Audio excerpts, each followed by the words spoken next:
Welcome, Filipinas, to another episode of Catch 22, your reference point to discover music.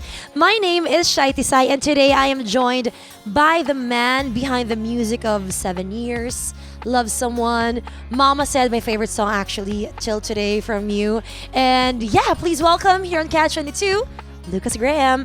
Thank you very much. The namesake of the band, Lukas Graham, rather, Yes. because you are Lukas. Let me try to get this right. Forchammer. Completely Yay! Pride myself in that. But anyway, welcome. Not a lot of people ever say that correctly. Really? Oh, cool. I feel like part of the 1% now. You are part of. There's like the 0.0.0000 something 1%. Yeah. No one. Nice. It's a German name. No one's supposed to say it correctly. But I am the only exception. Yes, one of the only exceptions. Well, welcome to Manila finally. I don't know if you remember, we had a phone interview a year and a half ago. And I remember asking you, so when are you coming over to the Philippines? And you just said back then, soon. And I'm just so happy that it finally happened. Lucas, the show is called Catch 22. And because Catch 22. I know when we had the phone interview, you actually talked to us about the book. I read the book. Good for you. I only went like maybe 5 pages. Not even It's 22. not a very easy book to read. Actually. So I'll get into it maybe after the interview. Want to ask you 22 Catch 22 questions for Lukas Graham. Bring it on. Okay. Let me try first. Number 1. Who is the Duke? Luke Of the course I Duke know. is me. The name was given to me by a man who took care of us in kindergarten, Mariano. Hello, Mariano. He gave all the kids, he gave all of us names, like special names to feel unique and powerful. cool, I was cool. Luke the Duke. You were Luke the Duke. So I've had that name for like 28, 27 And years. since you felt so powerful with the name, you just kept it. I just kept it. Luke the Duke, man. All right, next question. Do you Google yourself?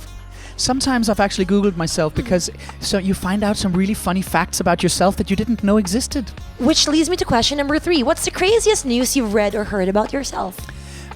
It's so hard to remember all of it. That I grew up in like with a violent childhood or something. Wow. Where it's like That's stretching the truth, or not even part of the truth. it's kind. I understand it. I lived in a neighborhood with no police force, no street lights, no cars on the streets. But I mean, What's your talent other than music?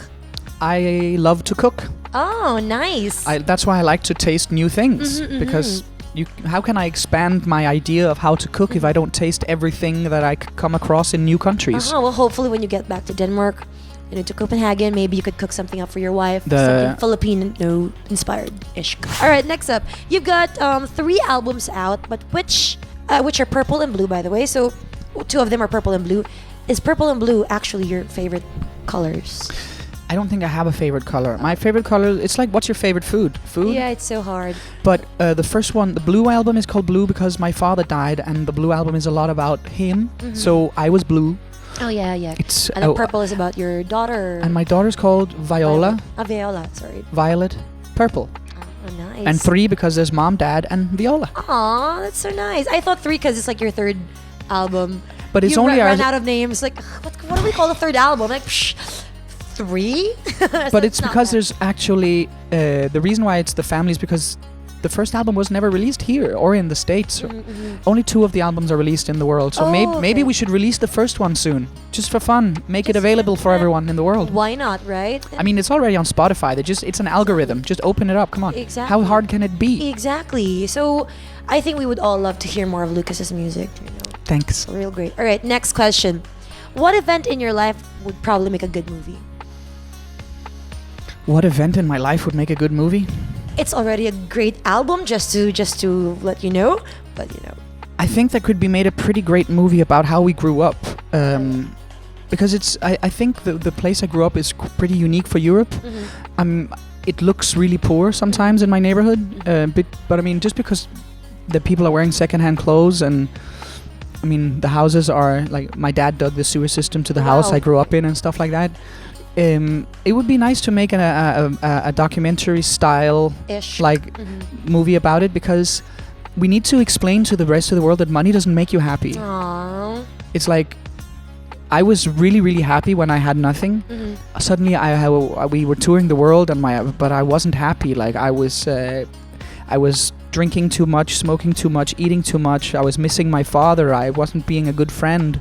And then when I got a daughter and reprioritized my life, I became a better person, and I realized that all the happiness I needed, I already had it.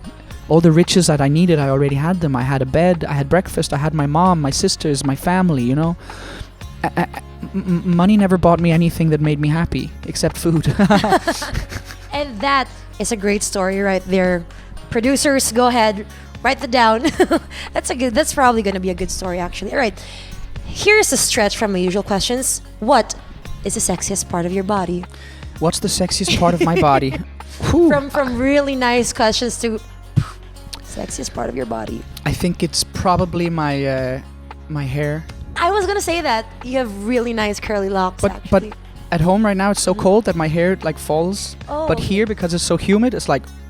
And it's so pretty. It's pretty and curly and. I think if we ask my wife, she's probably say my back and my the abs on the side in here. Oh really? Now. Sometimes in the morning when I'm waking up, I can just feel her like just. Oh really? Like just touching them. Just enjoying what. But she also legally owns. She legally owns it. But also when we became like, I was more than 20 kilos heavier when we started dating. So I guess like she used to just have this fat belly, and now she has some abs she can touch. So maybe that's why. Yeah. But for me, again, because I'm not the wife. You can enjoy the hair. The hair is something I can enjoy. Okay, I'll do a 6-step really quick. Okay. Okay.